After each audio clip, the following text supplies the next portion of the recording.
Assalamualaikum warahmatullahi wabarakatuh. Saya atas nama Nurhira Hamzah dengan NIM D01183337 akan mempresentasikan hasil dari tugas saya, yaitu penerapan program K3 pada pembangunan gedung tinggi.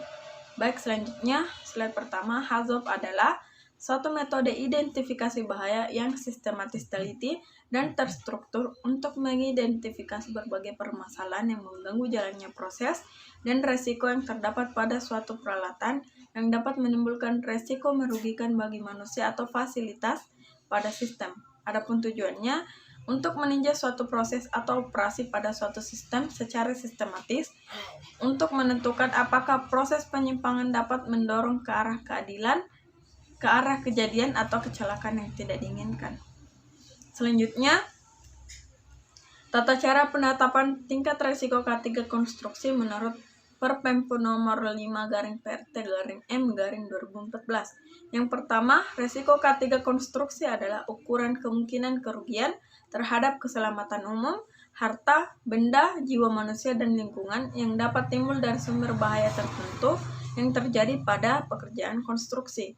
Yang kedua, penilaian tingkat risiko K3 konstruksi dapat dilakukan dengan memadukan nilai kekerapan atau frekuensi terjadinya peristiwa bahaya K3 dengan keparahan atau kerugian atau dampak kerusakan yang ditimbulkannya. Yang terakhir, penentuan nilai kekerapan atau frekuensi terjadinya risiko K3 konstruksi. Baik, selanjutnya pengumpulan data. Adapun tabel yang pertama, sikap pekerja, jumlah temuannya 9, lantai plat sebanyak 6, benda asing di area kerja sebanyak 3, kabel sebanyak 3, lantai basah sebanyak 3, panel listrik sebanyak 2, dan garis tanda aman sebanyak 1. Jumlah temuan total yaitu 26. Selanjutnya pengolahan data. Setelah mendapatkan temuan potensi bahaya di lapangan dan menggolongkan potensi bahaya berdasarkan jenis sumbernya, setelah itu menentukan tingkat keparahan atau perankingan dengan mempertimbangkan kriteria risiko sebagai berikut. Yang pertama, likelihood adalah kemungkinan terjadinya kecelakaan ketika terpapar dengan bahaya. Yang kedua, severity atau consequence adalah tingkat yang menunjukkan keparahan cedera dan kehilangan hari kerja.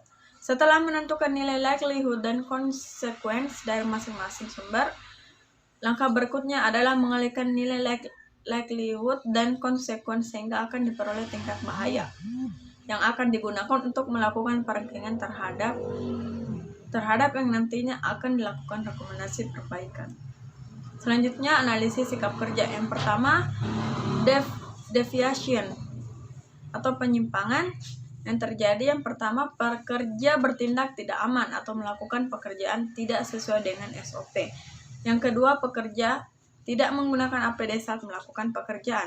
APD tersebut disesuaikan dengan area kerja masing-masing pekerja. Jenis-jenis APD seperti safety helmet, safety goggles, masker, safety shoes, dan safety harness. Yang kedua, cause atau penyebab. Penyebab dari munculnya penyimpangan tersebut adalah kurangnya disiplin pekerja dalam mengikuti SOP yang ada. Hal ini disebabkan oleh kelalaian tersendiri oleh para pekerja. Yang kedua, rendahnya kesadaran dan pengetahuan akan keselamatan kerja yang disebabkan oleh kurang maksimalnya pelaksanaan pelatihan K3 tentang penggunaan APD. Yang terakhir, terlalu merasa percaya diri akan kemampuan.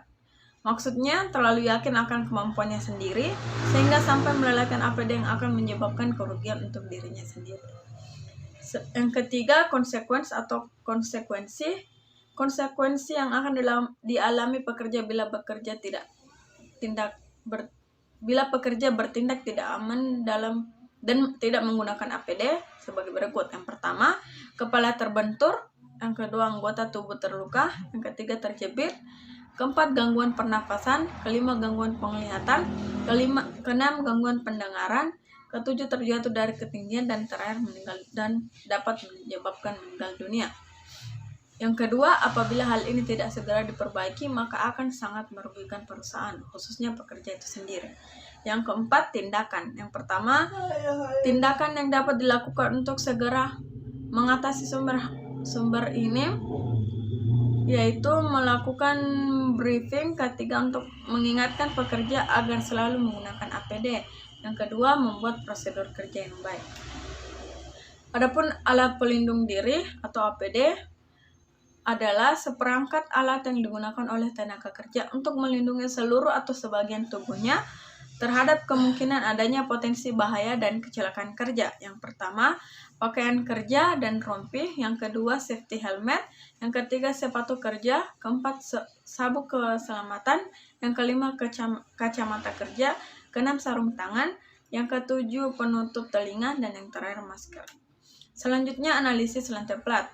Resiko kedua yaitu berasal dari lantai plat yang rusak dan berpotensi mengakibatkan kaki pekerja terluka, tersandung, terjatuh dari ketinggian, dan bahkan bila terperosok ke dalam mesin, nyawa pekerja bisa menjadi taruhannya. Adapun rekomendasi perbaikan, yang pertama resiko perbaikan sikap pekerja dan rekomendasi perbaikan lantai plat. Selanjutnya, nilai keparahan atau kerugian atau dampak kerusakan akibat risiko K3 konstruksi, yaitu tingkat risiko K3 rendah meliputi pertama, pekerjaan pendahuluan atau orang, harta benda, lingkungan, dan keselamatan umum. Yang kedua, pekerja pondasi atau harta benda, lingkungan, dan keselamatan umum. Yang ketiga, pekerjaan kolom dan balok, yaitu harta benda, lingkungan, dan keselamatan umum. Yang keempat, pekerjaan dinding dan lantai, yaitu harta benda, lingkungan, dan keselamatan umum. Selanjutnya, pekerjaan plafon, harta benda, lingkungan, dan keselamatan umum. Selanjutnya, pekerjaan pengecatan, yaitu orang, harta benda, lingkungan, dan keselamatan umum. Dan yang terakhir, pekerjaan lain-lain, yaitu orang, harta benda, lingkungan, dan keselamatan umum.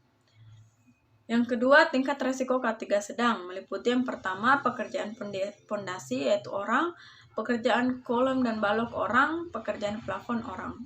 Dan yang ketiga, tingkat risiko K3 tinggi meliputi yang pertama, pekerjaan dinding dan lantai atau orang. Slide selanjutnya, rencana keselamatan dan kesehatan kerja kontrak. Yang pertama, memastikan bahwa perencanaan sistem keselamatan dan kesehatan kerja dilaksanakan dalam usaha, memenuhi persyaratan yang diperlukan, serta memastikan sistem manajemen dan keselamatan kerja tetap terpelihara. Yang kedua, menetapkan dan memelihara prosedur untuk mengidentifikasi, menilai, mengendalikan risiko keselamatan kerja dari kegiatan jasa dan fasilitas.